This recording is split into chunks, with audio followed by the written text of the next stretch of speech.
Linux के हमारे पास बहुत सारे डिस्ट्रीब्यूशंस अवेलेबल हैं, बिल्कुल इस तरीके से जैसे कि बहुत सारे फ्लेवर्स आपके पास, जैसे कि होंडा की बहुत सारी गाड़ियाँ हैं, टोयोटा की बहुत सारी गाड़ियाँ हैं, इसी तरीके से लिनक्स के बहुत सारे फ्लेवर्स हैं, जिसमें से SUSE, Fedora, GNOME, Kali and most famous one is Ubuntu. हम अपने इस कोर्स में यूबंटू इस्तेमाल करेंगे। यूबंटू इस्तेमाल करने की वजह ईजी टू इंस्टॉल है, इस्तेमाल करना आसान है, और फिर सबसे बड़ी बात कि अपडेट एंड सपोर्ट बहुत ज़्यादा फास्ट है। और आप लोगों के एंड्रॉयड फ़ोन्स में जैसे कि प्ले स्टोर होता है और आईफोन में आपके पास ऐप स्टोर होता है, इसी तरीके से यूबंटू का अपना सॉफ्टवेयर सेंटर है जहाँ से हम इजीली अपने सॉफ्टवेयर इंस्टॉल कर सकते हैं। तो अब हम देखते हैं यूबंटू की इंस्टॉलेशन। आपकी स्क्रीन पे इस वक्त इंस्टॉलेशन गाइड शो हो रही है। सबसे पहले आप लोग यूबंटू की लेटेस्ट रिलीज़ अपने पास डाउनलोड कर लें। आपको इस वक्त एक USB की ज़रूरत है जो हम बूटेबल बनाएंगे। तो बूटेबल बनाने के लिए हम एक सॉफ्टवेयर इंस्टॉल करेंगे अपने पास जो कि रूफस है। तो रूफस की भी आपके पास डॉक्यूमेंटेशन अवेलेबल है, इंस्टॉलेशन गाइड में लिंक ऑलरेडी आपको अवेलेबल है। तो आप लोग इस वक्त रूफस डाउनलोड करें और उसको एग्जीक्यूट करें।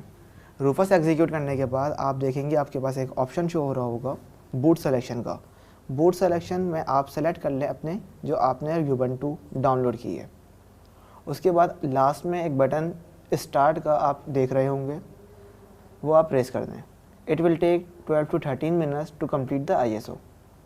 जैसे ही कंप्लीट हो जाए आप अपना सिस्टम रीबूट करें। रीबूट करने के बाद आप F2 प्रेस करें और अपने बूट मैनेजर में चले जाएं। बूट मैनेजर से आप अपनी USB स्टोरेज डिवाइस सेलेक्ट करें।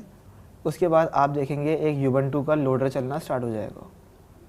सबसे पहले आपसे पूछा जाएगा जो आप लैंग्वेज सेलेक्ट करें, तो लैंग्वेज आप इंग्लिश सेलेक्ट करें, कीबोर्ड लेआउट सेलेक्ट करें, उसके बाद अपना नेम एंटर करें और इंस्टॉल नाउ पे प्रेस कर दें। इंस्टॉलेशन कंप्लीट होने के बाद आपके पास कुछ ऐसा इंटरफेस नज़र आएगा। जिनके पास ये इंटरफेस नज़र आ रहा है इसका मतलब इंस्टॉलेशन सक्सेसफुली कंप्लीट हो चुकी है। हमने अपनी पिछली वीडियोस में बात की थी एंड्रॉयड फ़ोन और आईफोन की, कि एंड्रॉयड में हमारे पास प्ले स्टोर होता है और आईफोन में हमारे पास ऐप स्टोर होता है एप्लीकेशन इंस्टॉल करने के लिए। इसी तरीके से यूबंटू का एक अपना सॉफ्टवेयर सेंटर है।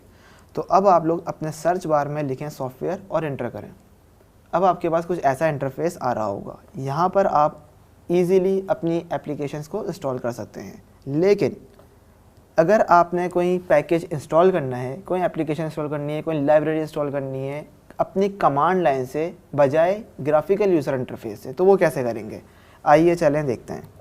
कमांड लाइन इंटरफेस से अगर आपने कोई पैकेज इंस्टॉल करना है तो उसकी कमांड है apt-get install and package name. अब यहाँ पर आप कोई भी नेम दे दें, जैसे आपको गूगल क्रोम इंस्टॉल करना है, आपने OBS स्टूडियो इंस्टॉल करना है, आपने कोई लाइब्रेरी पाइथन इंस्टॉल करनी है, नोड.js इंस्टॉल करना है, PHP इंस्टॉल करना है, व्हाटएवर।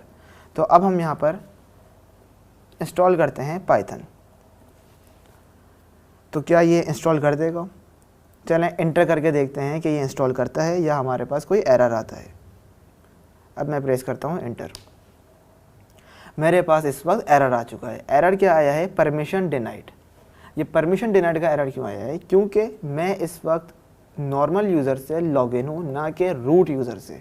हम अपने फाइल सिस्टम में ये बात पढ़ चुके हैं कि रूट यूज़र क्या होता है। तो अब हम किस तरीके से अपने नॉर्मल यूज़र को परमिशंस दें कि ये हमारे पास कमांड रन हो जाए। तो हम अपनी नेक्स्ट वीडियो में देखते हैं कि किस तरीके से हम परमिशन देकर अपनी लाइब्रेरीज़ या अपना कोई भी पैकेज इंस्टॉल कर सकते हैं।